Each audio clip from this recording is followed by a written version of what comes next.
Saat seorang kiai sepuh ditanya mengapa banyak penganut Islam kejawen tidak menunaikan sholat 5 waktu, jawaban yang keluar dari mulutnya membuat seluruh ruangan terdiam. Bukan karena malas, bukan karena tidak percaya, tetapi karena sebuah filosofi spiritual yang telah mengakar selama berabad-abad. Dalam pandangan Islam kejawen, spiritualitas tidak semata-mata diukur dari kepatuhan ritual formal seperti sholat 5 waktu, puasa Ramadan, atau kewajiban agama lainnya yang bersifat zahir atau lahiriah. Bagi mereka, esensi beragama terletak pada pencapaian makrifat, yaitu pengetahuan spiritual tentang hakikat diri dan Tuhan. Konsep ini sangat dipengaruhi oleh ajaran tasawuf atau mistisisme Islam yang berkembang di Nusantara, terutama melalui para wali dan ulama sufi, yang mengajarkan bahwa mendekatkan diri kepada Allah tidak hanya melalui gerakan fisik, tetapi melalui penjernihan batin dan pengenalan terhadap diri sendiri. Salah satu ungkapan terkenal dalam tradisi Jawa adalah Sangkan Paraning Dumadi, yang berarti dari mana asal dan kemana tujuan segala yang ada. Pertanyaan filosofis ini menjadi inti dari pencarian spiritual dalam Islam kejawen. Ajaran utama dalam Islam kejawen adalah konsep manunggaling kaula Gusti, yang secara harfiah berarti menyatunya hamba dengan Tuhan. Konsep ini sering disalahpahami sebagai paham panteisme yang menyamakan manusia dengan Tuhan, padahal sebenarnya ini adalah ungkapan mistis tentang kedekatan spiritual yang begitu dalam, sehingga manusia merasakan kehadiran Tuhan dalam setiap aspek kehidupannya. Dalam tradisi tasawuf Islam, konsep serupa dikenal dengan istilah fana fillah, yaitu lenyapnya kesadaran diri dalam kesadaran akan Tuhan. Bagi penganut Islam kejawen, ketika seseorang sudah mencapai tahap ini, maka ritual-ritual formal menjadi bukan lagi sebagai kewajiban yang harus dipaksakan, melainkan sebagai ekspresi alamiah dari jiwa yang sudah menyatu dengan kesadaran ketuhanan. Namun disinilah letak perdebatan teologis yang paling fundamental. Dalam Islam ortodoks atau yang sering disebut sebagai Islam normatif, sholat adalah rukun Islam kedua yang tidak bisa ditawar-tawar.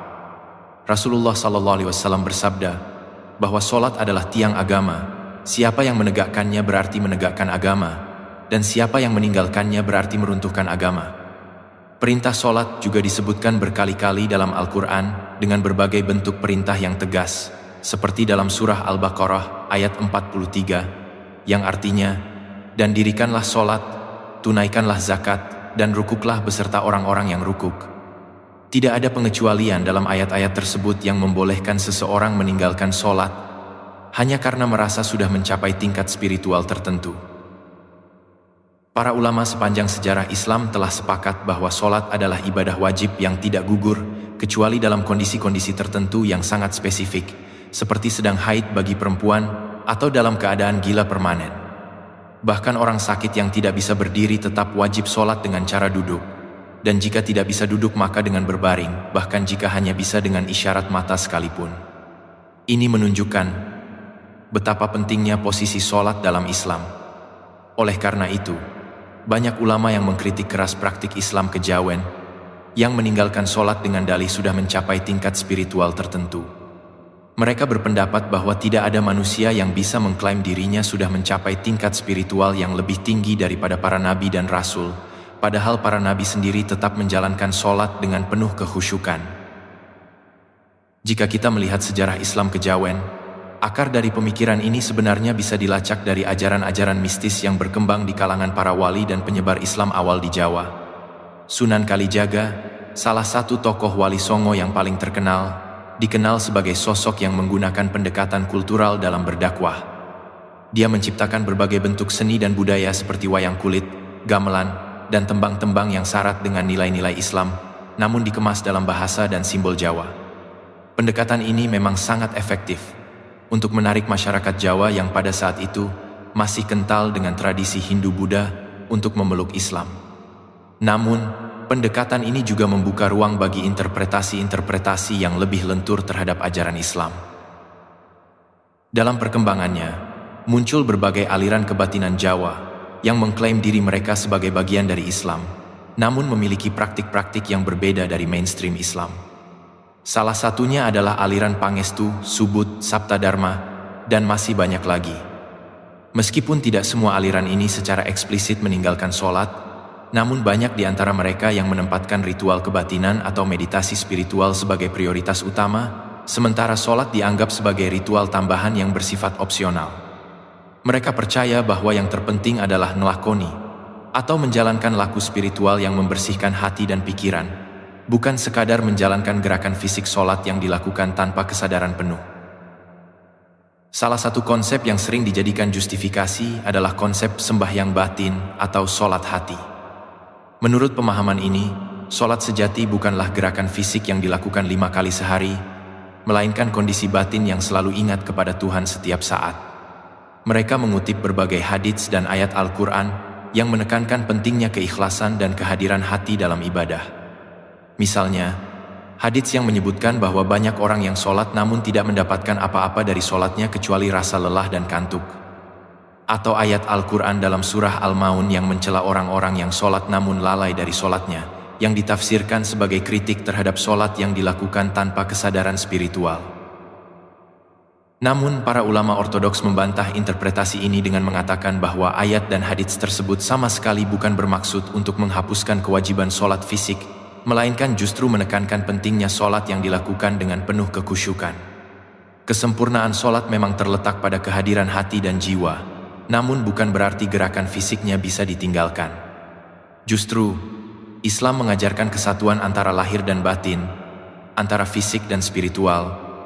Gerakan-gerakan dalam sholat seperti ruku, sujud, dan duduk di antara dua sujud, semuanya memiliki makna spiritual yang dalam, dan tidak bisa digantikan hanya dengan meditasi atau kontemplasi batin semata.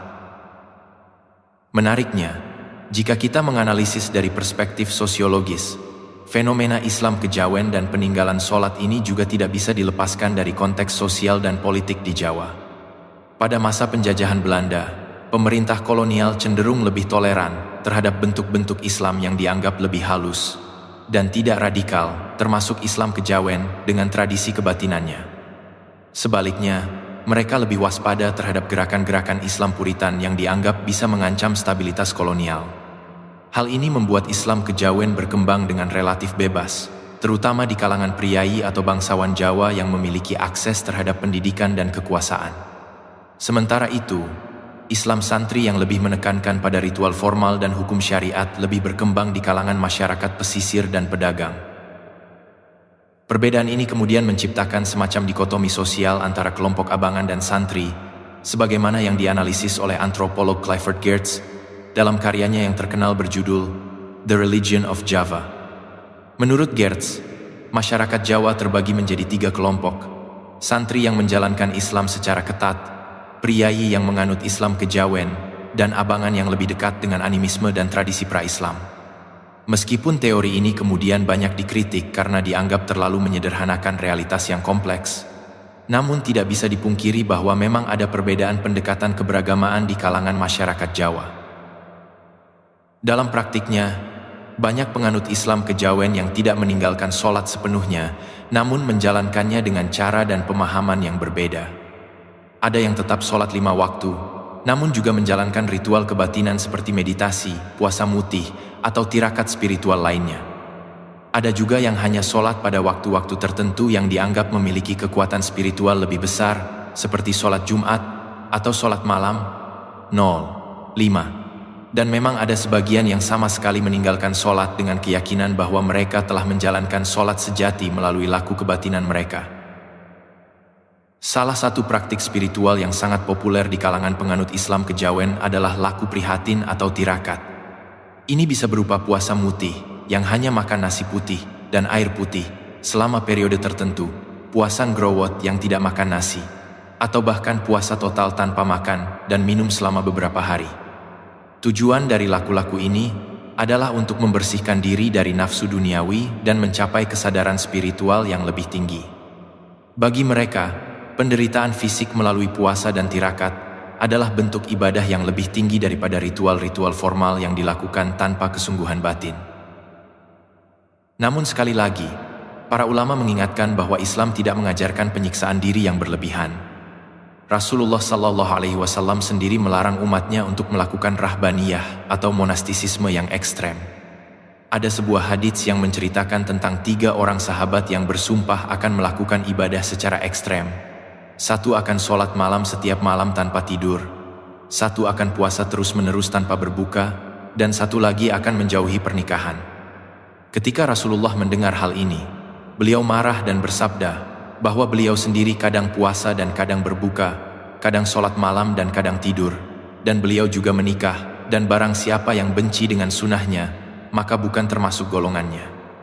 Ini menunjukkan bahwa Islam mengajarkan keseimbangan antara ibadah dan kehidupan duniawi, bukan ekstremisme spiritual yang justru bisa membahayakan diri sendiri. Pertanyaan yang kemudian muncul adalah, apakah seseorang yang mengaku muslim namun tidak menjalankan sholat masih bisa dianggap sebagai muslim? Ini adalah pertanyaan yang sangat sensitif, dan telah menjadi perdebatan panjang di kalangan ulama sepanjang sejarah Islam. Mayoritas ulama dari 4 mazhab besar dalam Islam Sunni berpendapat bahwa meninggalkan sholat karena malas atau karena menganggapnya tidak wajib adalah dosa besar, namun tidak langsung membuat seseorang keluar dari Islam selama dia masih mengakui kewajibannya. Artinya, jika seseorang tidak sholat karena malas namun dia masih percaya bahwa sholat itu wajib, maka dia masih dianggap muslim, meskipun sebagai muslim yang berdosa besar. Namun jika seseorang meninggalkan sholat karena menganggap sholat tidak wajib atau tidak penting, maka ini bisa masuk kategori kufur atau keluar dari Islam karena telah mengingkari salah satu rukun Islam yang fundamental. Di sisi lain, ada sebagian ulama terutama dari kalangan Hanbali yang berpendapat lebih tegas bahwa meninggalkan sholat dengan sengaja tanpa uzur syar'i adalah kekufuran yang bisa mengeluarkan seseorang dari Islam, terlepas dari apakah dia masih mengakui kewajibannya atau tidak. Mereka berdasar pada beberapa hadits yang secara tegas menyebutkan bahwa batas antara muslim dan kafir adalah sholat. Namun pendapat ini tidak diterima oleh mayoritas ulama karena dianggap terlalu keras dan tidak sejalan dengan prinsip Islam yang membuka pintu taubat seluas-luasnya bagi setiap muslim yang berdosa. 8. Yang menarik, dalam konteks Indonesia modern, fenomena Islam kejawen mengalami dinamika yang kompleks. Di satu sisi, ada gerakan revitalisasi Islam yang mendorong masyarakat untuk kembali kepada ajaran Islam yang lebih murni dan meninggalkan praktik-praktik sinkretis. Gerakan dakwah dari berbagai organisasi Islam seperti Muhammadiyah, NU, dan kelompok-kelompok dakwah lainnya telah berhasil meningkatkan kesadaran keberagamaan masyarakat, termasuk dalam hal pentingnya menjalankan sholat 5 waktu. Saat ini, semakin banyak orang Jawa yang kembali menjalankan sholat secara rutin dan mulai meninggalkan praktik-praktik kebatinan yang tidak sejalan dengan ajaran Islam. Namun di sisi lain, ada juga gerakan pelestarian budaya yang berusaha mempertahankan tradisi Islam kejawen sebagai bagian dari identitas kultural Jawa.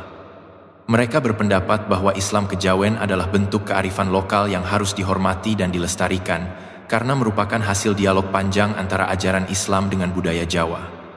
Bagi mereka, menghapus Islam kejawen sama saja dengan menghilangkan identitas kultural Jawa yang telah terbentuk selama berabad-abad. Perdebatan ini kemudian menjadi perdebatan yang tidak hanya soal agama, tetapi juga soal identitas, budaya, dan politik. Penting untuk dicatat bahwa tidak semua tradisi dalam Islam kejawen bertentangan dengan ajaran Islam. Ada banyak praktik kultural seperti slametan, kenduri, tahlilan, dan berbagai ritual lainnya yang sebenarnya bisa dijalankan selama tidak mengandung unsur syirik atau kesyirikan. Masalahnya muncul ketika praktik-praktik ini dicampur dengan kepercayaan-kepercayaan yang bertentangan dengan tauhid, seperti meminta kepada arwah leluhur, percaya pada kekuatan gaib selain Allah, atau meninggalkan kewajiban-kewajiban syariat seperti sholat. Inilah yang kemudian menjadi garis batas antara tradisi kultural yang bisa ditolerir dan praktik keagamaan yang menyimpang. Dalam konteks kehidupan modern saat ini, banyak generasi muda Jawa yang mengalami kebingungan identitas. Mereka tumbuh dalam keluarga yang menjalankan tradisi Islam kejawen, namun mendapat pendidikan agama formal di sekolah atau pesantren yang mengajarkan Islam normatif. Konflik internal ini seringkali membuat mereka harus memilih antara mengikuti tradisi keluarga atau mengikuti ajaran Islam yang lebih ortodoks. Tidak jarang, pilihan ini menciptakan ketegangan dalam keluarga, terutama ketika anak muda mulai mengkritik praktik-praktik orang tua mereka yang dianggap tidak sesuai dengan ajaran Islam. Dari perspektif psikologi sosial, fenomena ini bisa dijelaskan melalui teori disonansi kognitif, yaitu ketidaknyamanan mental yang dialami seseorang ketika memiliki dua atau lebih keyakinan yang bertentangan. Seseorang yang dibesarkan dengan pemahaman bahwa spiritualitas lebih penting daripada ritual formal, kemudian diajarkan bahwa sholat adalah kewajiban yang tidak bisa ditinggalkan, akan mengalami konflik internal yang cukup besar.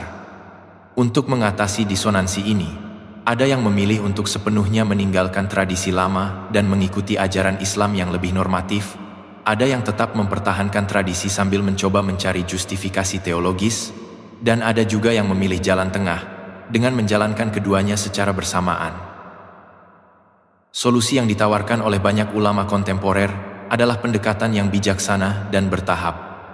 Mereka menyadari bahwa menghakimi dan mengkafirkan penganut Islam kejawen secara langsung justru akan kontraproduktif dan bisa menciptakan resistensi yang lebih besar. Sebaliknya, pendekatan dakwah yang lembut, penuh hikmah, dan menghargai konteks kultural akan lebih efektif. Hal ini sejalan dengan metode dakwah yang diajarkan dalam Al-Quran, yaitu Ud'u ila sabili rabbika bil hikmah wal mau'idha al-hasanah, yang artinya, serulah kepada jalan Tuhanmu dengan hikmah dan pelajaran yang baik. Beberapa ulama juga menyarankan untuk memulai dengan memperkuat akidah atau keyakinan tauhid terlebih dahulu sebelum berbicara tentang kewajiban ritual. Ketika seseorang sudah memiliki pemahaman yang kuat tentang keesaan Allah, tentang tujuan penciptaan manusia, dan tentang hari akhir, maka kewajiban-kewajiban seperti sholat akan menjadi konsekuensi logis yang dengan sendirinya akan mereka terima dan jalankan. Sebaliknya, jika memaksakan ritual tanpa pemahaman yang kuat tentang mengapa ritual itu dilakukan, maka yang terjadi hanyalah kepatuhan mekanis tanpa kesadaran spiritual, atau bahkan resistensi dan penolakan. Namun demikian, penting juga untuk tidak terjebak dalam relativisme agama yang menganggap semua interpretasi adalah benar dan valid. Ada batasan-batasan yang jelas dalam ajaran Islam yang tidak bisa ditawar-tawar, dan sholat adalah salah satunya. Fleksibilitas dan toleransi dalam pendekatan dakwah tidak berarti mengkompromikan kebenaran ajaran itu sendiri. Ini adalah keseimbangan yang sangat halus dan membutuhkan kebijaksanaan yang tinggi untuk mengelolanya. Akhirnya, fenomena Islam kejawen dan peninggalan sholat ini mengajarkan kita beberapa pelajaran penting. Pertama, bahwa penyebaran agama dalam konteks budaya yang berbeda akan selalu menghadapi tantangan akulturasi dan sinkretisme. Kedua, bahwa spiritualitas dan ritual formal seharusnya tidak dipertentangkan, melainkan dilihat sebagai dua aspek yang saling melengkapi dalam keberagamaan yang utuh. Ketiga, bahwa pendekatan dakwah yang efektif memerlukan pemahaman mendalam tentang konteks sosial, budaya, dan psikologi masyarakat yang menjadi sasaran dakwah. Bagi mereka yang masih menjalankan tradisi Islam kejawen dan belum menjalankan sholat secara rutin, pesan yang paling penting adalah untuk kembali merenungkan esensi dari keislaman itu sendiri. Islam bukan hanya soal pencapaian spiritual pribadi, tetapi juga tentang kepatuhan dan ketundukan kepada perintah Allah sebagaimana yang disampaikan melalui Al-Quran dan Sunnah Rasulullah. Tidak ada jalan pintas dalam beribadah kepada Allah. Spiritual yang tinggi memang penting, namun tidak bisa menggantikan kewajiban-kewajiban yang telah ditetapkan secara eksplisit dalam ajaran agama. Sebaliknya, bagi mereka yang sudah menjalankan sholat secara rutin, namun mungkin kurang memahami atau menghargai dimensi spiritual yang menjadi fokus Islam kejawen, pesan yang perlu direnungkan adalah jangan sampai sholat hanya menjadi ritual mekanis tanpa kehadiran hati dan jiwa. Kekhusyukan dalam sholat, tadabbur atau perenungan terhadap ayat-ayat yang dibaca, dan kesadaran penuh akan kehadiran Allah saat sedang sholat adalah hal-hal yang sangat ditekankan dalam Islam, dan justru menjadi pembeda antara sholat yang diterima dan yang tidak. Pada akhirnya, keselamatan di dunia dan akhirat bukanlah soal klaim identitas atau label keagamaan, tetapi tentang ketulusan dalam beribadah kepada Allah sesuai dengan tuntunan yang telah ditetapkannya. Jalan menuju Allah memang banyak, namun tidak semua jalan yang diklaim menuju kepadanya benar-benar sampai kepadanya. Hanya jalan yang ditunjukkan oleh Al-Quran dan Sunnah Rasulullah lah yang dijamin akan sampai kepada